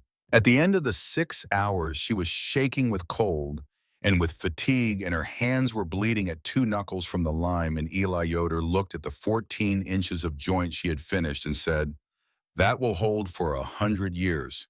Tomorrow morning you will hate me. Next Saturday you will do 20 inches. Now go to the Fisher Dairy and have Mrs. Fisher put a compress on those knuckles. The second Saturday she did 21 inches. The third Saturday she did 34. By the end of the fourth weekend, the east wall foundation had been repointed in all 3 of its shifted sections, and the wall stood plumb, and it would continue to stand plumb through the winter, and through the winter after that, and through the winter after that. On the afternoon of the fourth Saturday, when the last joint had been finished and the tools had been packed back into the wooden bed of Eli Yoder's truck, Ilka handed him an envelope with $200 in cash inside. Eli Yoder took the envelope. He did not open it. He put it into the breast pocket of his work shirt, and he looked at Ilka for a long moment, and he said, the mare Hannah, who was sent to Ohio in 1963. My wife's cousin in Holmes County, Ohio, wrote to us in 1971 to tell us that Hannah had passed that spring. She was 20 years old. She had spent 8 years at the rescue as the lead retirement mare. She had taught 11 other retired working horses how to live without a harness. She was buried on the rescue grounds under a sycamore tree. I thought you should know. Ilka stood beside the truck in the cold late afternoon light. She nodded. Thank you, she said. Eli Yoder got into his truck. He rolled down the window. He said, Miss Varga, I will be back next Saturday to begin teaching you the slate roof. There is no charge for the slate. The slate is a gift. He drove away down the farm lane. The carriage house stood on the knoll behind here. The east wall held. The winter came hard that year. Ilka continued to live in the small second-floor apartment above a Pennsylvania Dutch woodworker's shop in Stumptown Corners that Rebecca Stoltzfus's husband Abraham had offered her for $85 a month off the books for as long as she needed it. The apartment was 1 bedroom. It had a small wood stove that Ilka learned to feed. It had a single window that faced south across a snowy field. She worked at the carriage house every day the weather allowed. She worked with Eli Yoder on the slate roof through the early spring. She converted the tack room into a small heated workshop with a propane heater and a pair of sealed cedar display cases she built herself from reclaimed oak. She mounted the 31 Hungarian harness brasses on the east cedar wall of the tack room in the order Peroska had recited them for 14 years. She mounted the 6 Pennsylvania Dutch brasses on the west cedar wall in the order Jonas Byler had listed them in his letter. She mounted between the two walls the photograph of Daniel Byler in his Marine Corps uniform and the leather-bound Hungarian journal of Lajos Kovács in 2 separate climate-controlled cases she had also built herself. And on the evening of April 17th, the second April 17th of Ilka's ownership of the carriage house, she did a thing she had been planning for 3 months. She had contacted in January the commander of American Legion Post 420 in Lancaster. His name was Walter Zimmerman. He was 81 years old. He had served in Korea. He had returned Ilka's first phone call within 40 minutes. She had contacted in February the Hungarian-American Lutheran Church in Bethlehem, where her grandmother Peroska had been buried 15 months earlier. And she had contacted in March through the Legion Post the last living veteran of the 96th Infantry Division's April 1945 action at Shuri on Okinawa, whom the Legion records could identify. His name was Elmer Hochstetler. He was 100 years old. He lived in a small assisted living facility in Ephrata, Pennsylvania, 17 miles east of Stumptown Corners. He had told Walter Zimmerman when Walter had called him in February that he remembered out of the hundreds of men he had served with a young Hungarian-American private from Bethlehem, whose family name had been Kovács, and who had been killed at Shuri on the afternoon of April 22, 1945. Elmer Hochstetler had told Walter Zimmerman that he would be willing to come to the ceremony. The ceremony was held on the evening of April the 17th at 7 o'clock. Ilka had not advertised it. She had sent through Walter Zimmerman 23 handwritten invitations. 17 people came. They came in dark clothes. They parked along the farm lane. They walked up the rise in small, quiet groups. Walter Zimmerman came in the dark green dress uniform of a retired American Legion post commander. Rebecca Stoltzfus came in her plain dark Sunday dress. Eli Yoder came in a clean work shirt and pressed trousers. Amos Fisher came in a black wool coat from the Lancaster Mennonite Funeral Supply Store. Mrs. Fisher came with a covered dish of bean soup. Sarah Yoder came with a plate of molasses cookies. Elmer Hochstetler came in a wheelchair, pushed by his granddaughter, with an American flag lapel pin on the collar of his overcoat and a faded yellow 96th Infantry Division patch sewn to the sleeve. A Lutheran pastor from Bethlehem came with a prayer book in Hungarian. Zofia Varga did not come. She had not yet come. Ilka had not at the time of the ceremony spoken to her mother in 18 months. The ceremony was held in the central aisle of the carriage house. Ilka had swept the aisle twice. She had laid down the center of the limestone floor a long strip of dark gray wool carpet borrowed from the woodworking shop. At the far end of the aisle on a small cedar table she had built the week before, she had placed 2 objects side by side. Daniel Baylor's photograph in a narrow oak frame Eli Yoder had made for her out of a piece of reclaimed Byler stall lumber. And Lajos Kovács's Hungarian journal opened to the final entry of April 21st, 1945. Beside the 2 objects on a separate small stand, she had placed a folded American flag. The flag was not a new flag. It was a flag she had found on the second weekend of December while helping Eli Yoder replace the slate at the north peak of the roof. She had been cleaning out a section of the Hayloft eaves that had not been disturbed in 6 decades, and she had found behind a small false panel in the east hayloft wall that Jonas Byler had apparently also built himself a metal footlocker wrapped in oilcloth. The footlocker was standard World War II United States Marine Corps issue. Inside it, laid carefully on a folded square of cotton sheeting, were 47 letters from Daniel Byler to his parents, postmarked between June 1944 and April 14, 1945.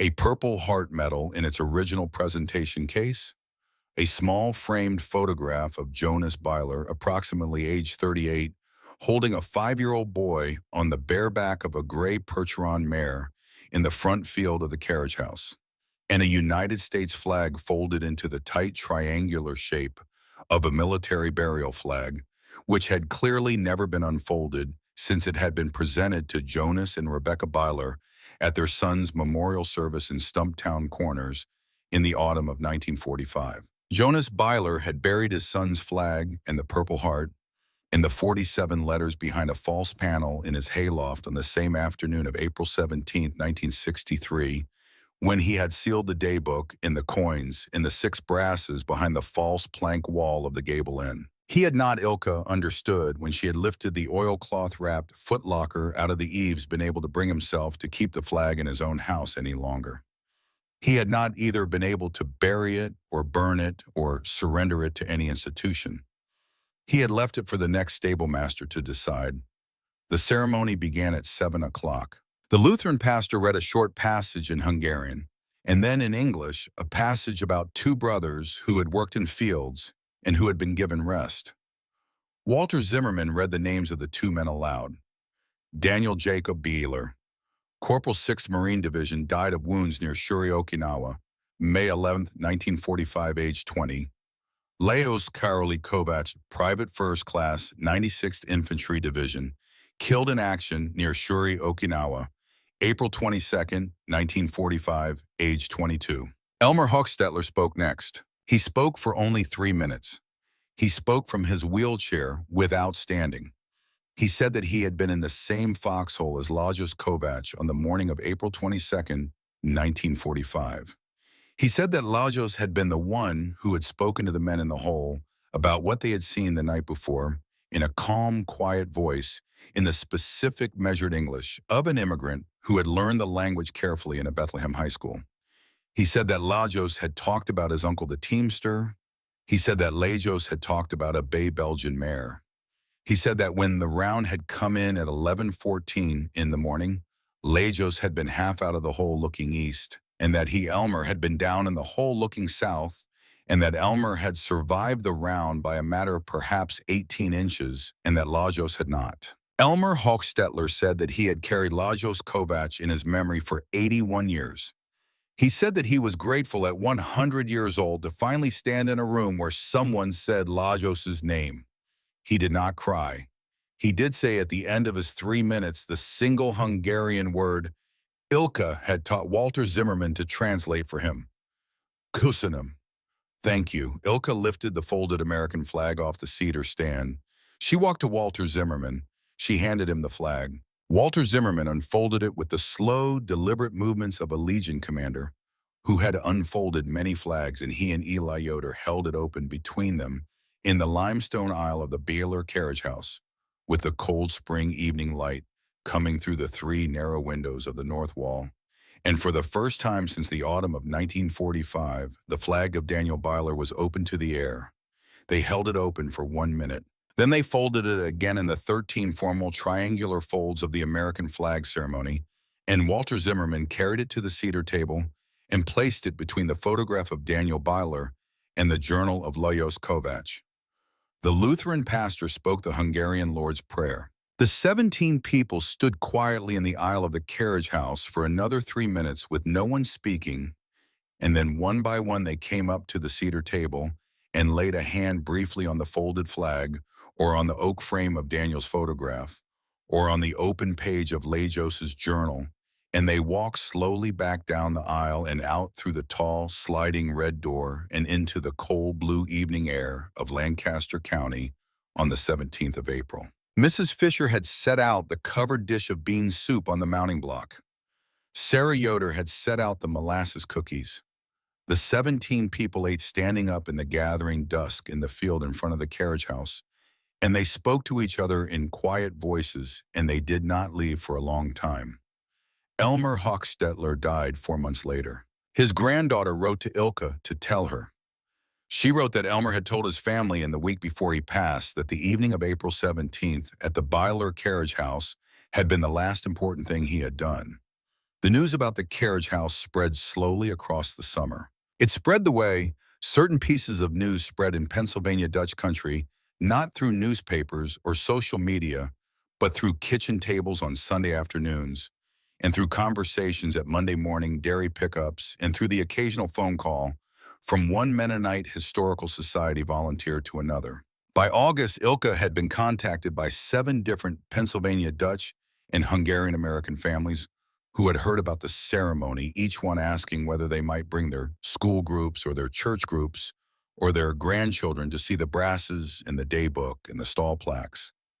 Ilka said yes to every one of them. She did not charge admission. She asked only that visitors sign a small cloth-bound book and she kept on the cedar work table, which by the end of the first summer held the signatures of 411 people. She took a job in her second year with the Mennonite Heritage Education Program in Lititz, translating Pennsylvania Dutch and Hungarian historical Teamster records at $22 an hour, 2 days a week.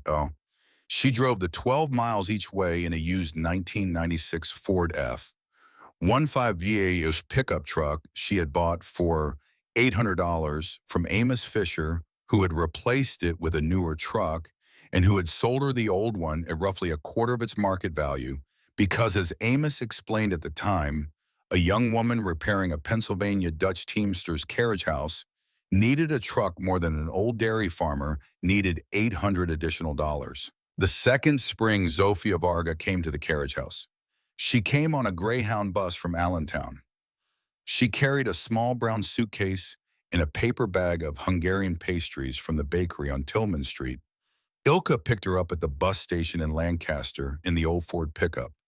They drove the 21 miles to the carriage house in a long, quiet silence. Zofia walked down the central aisle of the carriage house slowly. She read the 6 Pennsylvania Dutch stall plaques one at a time, stopping at each stall the way a woman reads the names in a cemetery. She went into the tack room. She stood for a long time in front of the east cedar wall, where 31 Hungarian harness brasses hung in the order her own mother, Peroska, had recited them every Sunday afternoon for 14 years, above a small twin bed in a small third bedroom above a Hungarian bakery on Tilghman Street in Allentown. She touched the Hochnalka brass at the end of the row. She did not cry. She said in her careful, practical English, "Your grandmother would be proud, and your great-grandfather would know from wherever he is that one of his brasses has been passed to someone who understands it." She stood for another long moment. Then she said, "I am sorry I asked you to leave the apartment. Curtis left in 14 months. He took the hutch. He took the china. He took the walnut nightstand. He left me the rent bill for 6 months he had told me he was paying. I live in a small room behind the bakery now. The bakery lets me stay there in exchange for the baking shift." Ilka did not answer immediately. She thought about what Peroska would have done. Peroska would have accepted the apology once. Peroska would not have extended it or reduced it.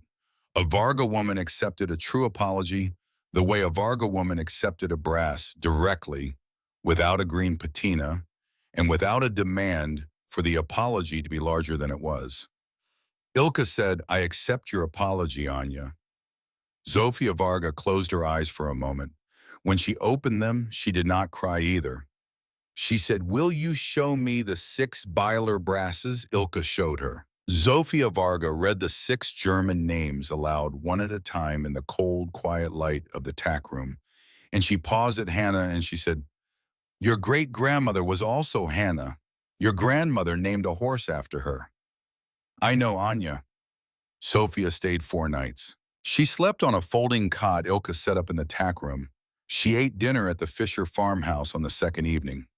She helped Ilka repoint a short section of the West Foundation on the third afternoon under Eli Yoder's patient supervision, and she cried quietly into her canvas work gloves at one point while setting a stone, and Eli Yoder looked away respectfully the way a Pennsylvania Dutch mason looks away when a person is having a private moment with the wall. On the 4th morning, Zofia took the Greyhound back to Allentown. She began writing to Ilka once a week. She did not stop writing until Ilka drove up to Allentown for Mother's Day of the 3rd year and brought Zofia back to Stumptown Corners to live in the woodworker's shop apartment, where Zofia took over the 2nd bedroom and began baking 3 mornings a week for the small bakery the Stoltz-Foos family had opened in Intercourse. It was the 3rd October of Ilka's ownership of the carriage house on a clear late afternoon, with the air just beginning to turn cold, that the letter from the Smithsonian arrived. The letter was hand-delivered, not mailed. It was delivered by a man in his early 60s named Dr. Aaron Weinstock, the senior curator for the Smithsonian Institution's National Museum of American History Agricultural Collection. Dr. Weinstock had driven up from Washington that morning in a gray rental sedan. He carried a leather document folder and a thermos of coffee, and he was dressed in the soft tweed jacket and corduroy trousers of a museum professional who had spent 40 years explaining farm implements to federal appropriations committees. Ilka had been expecting him. The Mennonite Heritage Education Program Director had written to her 3 weeks earlier that Dr. Weinstock had been inquiring about the carriage house through institutional channels, and that an offer was likely to be forthcoming, and that Ilka should prepare herself.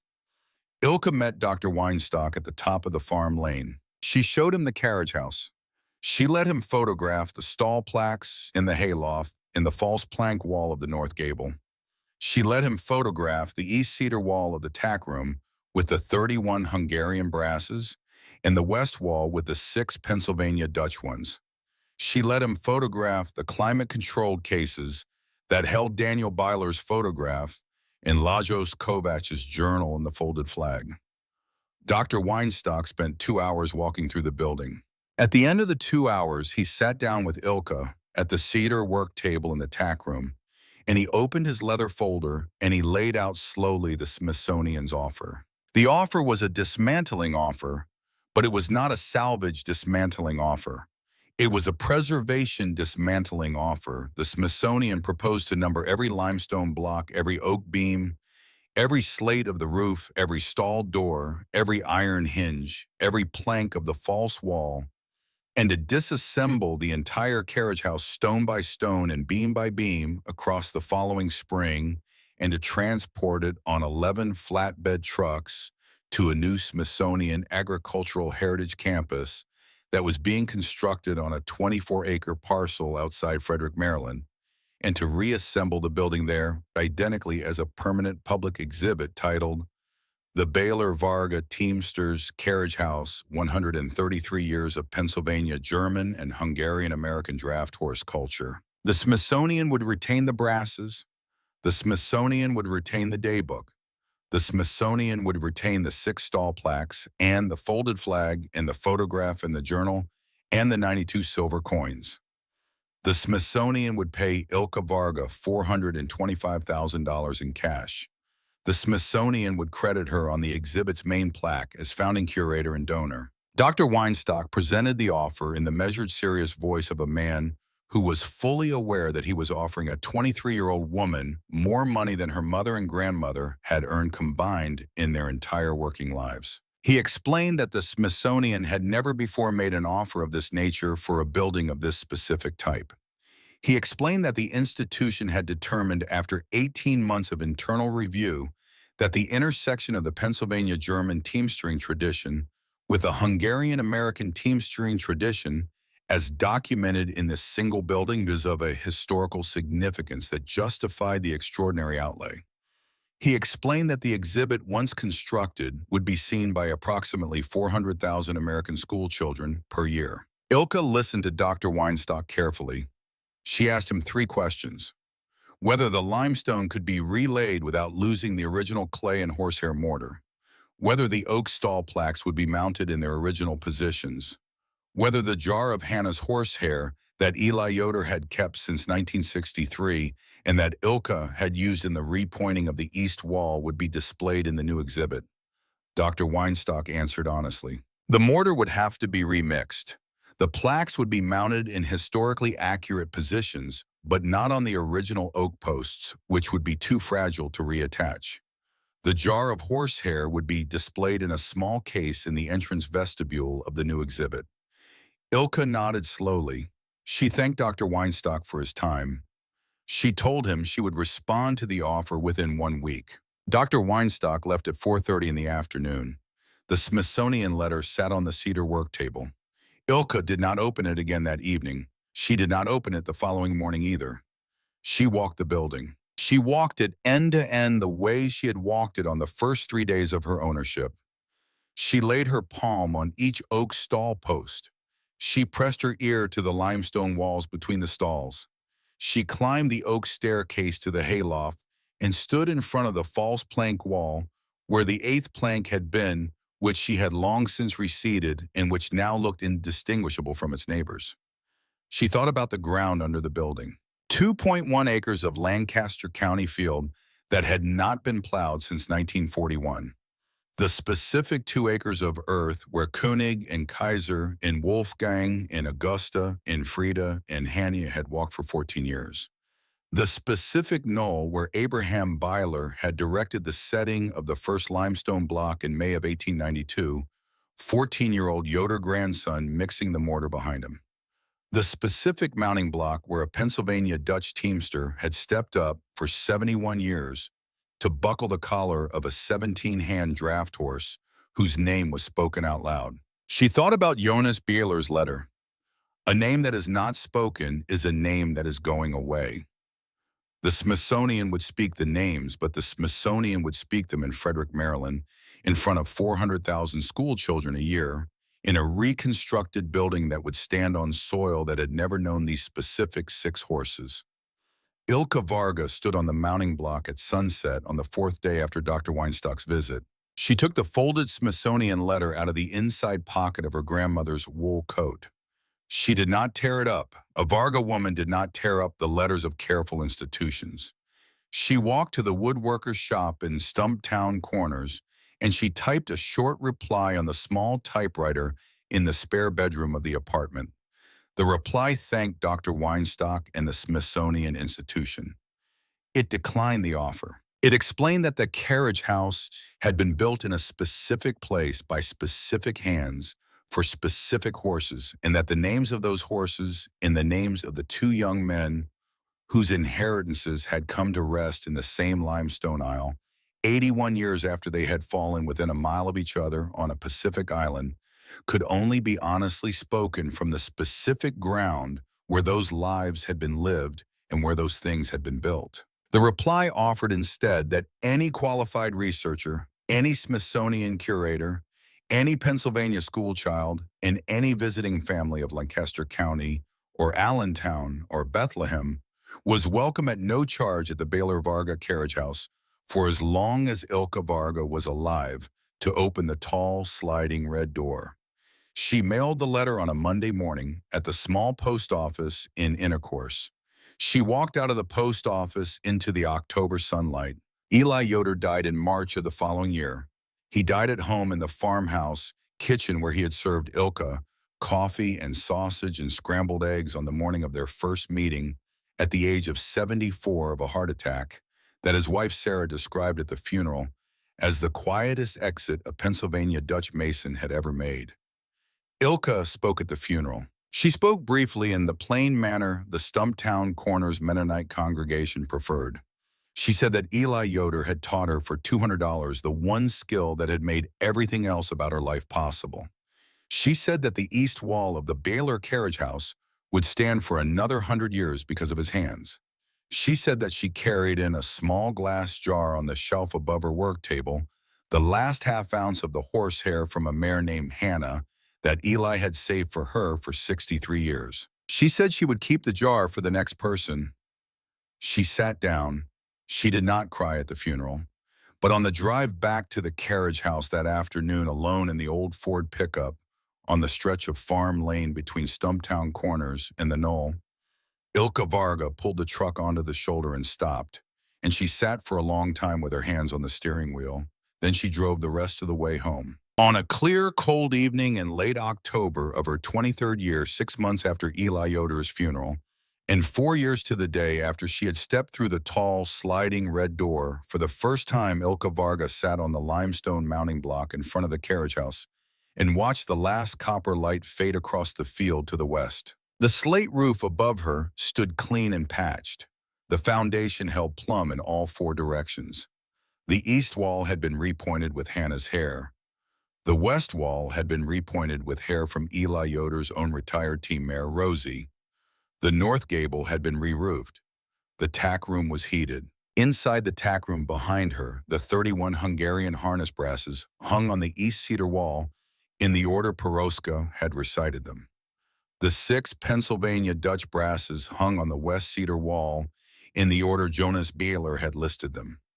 Between the 2 walls and 2 climate-controlled oak cases, Daniel Byler's photograph, in Purple Heart, enfolded flag, faced Lajos Kovac's leather-bound journal, 2 young men finally in the same room, 81 years after Okinawa. On the cedar work table beneath a small reading lamp, she had wired to a new electrical service installed the previous summer, sat the 71-year-old Byler daybook open to page 147, the entry for October 3rd. 1936, the day her great-grandfather, Miklos Varga, had taught an 11-year-old Pennsylvania Dutch boy named Daniel Baylor the Hungarian throat latch knot. Ilka Varga thought on the mounting block in the fading light about her great-grandfather Miklos Varga, who had landed in Bethlehem in 1919 with $11 and a pastor's letter and had driven working teams for 22 years. She thought about her grandmother Peroska, who had sat on the edge of a twin bed on Sunday afternoons for 14 years and had recited 31 names in a language her granddaughter would carry into a carriage house Peroska would never see. She thought about Lajos Kovac, 22 years old, writing his last journal entry in a trench at Shuri on the evening of April 21st, 1945, asking that his family receive his book. She thought about Daniel Byler, 20 years old, writing 47 letters home to Stumptown Corners between June 1944 and April 14, 1945, having learned the Hungarian throat latch knot from Ilka's own great-grandfather when he was 11 years old. She thought about Abraham Byler, who had laid the first limestone block of this foundation in May of 1892 at the age of 41. She thought about Jonas Byler, who had sat alone at a kitchen table on the evening of April 17, 1963, and had written a letter to a person he did not know, and had sealed the letter behind a plank wall, and had buried a flag behind another panel, and had trusted that somewhere in the future a person would notice a small difference in a seam. She thought about Eli Yoder, who had kept a jar of horsehair for 63 years without being asked to. She thought about her mother Zofia, who was at this moment probably pulling a tray of cherry strudel out of the small oven in the Stoltzfus bakery in Intercourse 3 miles away. And Ilka Varga, 23 years old, understood on the mounting block at sunset that her grandmother Peroska had not, after all, been teaching her the names of specific horses. Her grandmother had been teaching her the discipline of remembering. Her grandmother had been giving her, across 14 years of Sunday afternoons, the one tool that would make her recognize a teamster's final hiding place when she finally stood in front of it. Her grandmother had been teaching her that a name not spoken is a name going away, and that a Varga woman and a Byler man and a Yoder mason and a Stoltzfus cleric and a Fisher farmer and a Zimmerman Legion commander and a Hochstetler private and all the small, careful people who kept the small, careful disciplines of the small, careful places together kept the names in the air. The last copper light faded behind the low gray hills. Ilka Varga stood up from the mounting block. She went inside the carriage house and she closed the tall sliding red door behind her, and she set the iron latch across, and she walked down the central aisle past the 6 oak stalls, whose plaques she read silently as she passed König Kaiser Wolfgang, Augusta Frieda Hannah, and she climbed the wide oak staircase to the hayloft where she had hung in the previous summer, a small cedar bed in the south corner beneath the gable window, and where she slept most nights now in the warmer months of the year, with the 37 brasses in the daybook, in the flag, and the photograph in the journal arranged below her in the tack room, and with the specific cold Pennsylvania air of a Lancaster County October evening, breathing through the old oak of the hayloft eaves, and with the discipline her grandmother had taught her, held steady inside her chest, the way a limestone wall holds steady when it has been repointed by a careful hand with horsehair in the mortar. A 19-year-old girl had been homeless 4 years and 11 days earlier in the apartment above a Hungarian bakery on Tilghman Street in Allentown, Pennsylvania. She had spent $10. It had been the best $10 she ever spent.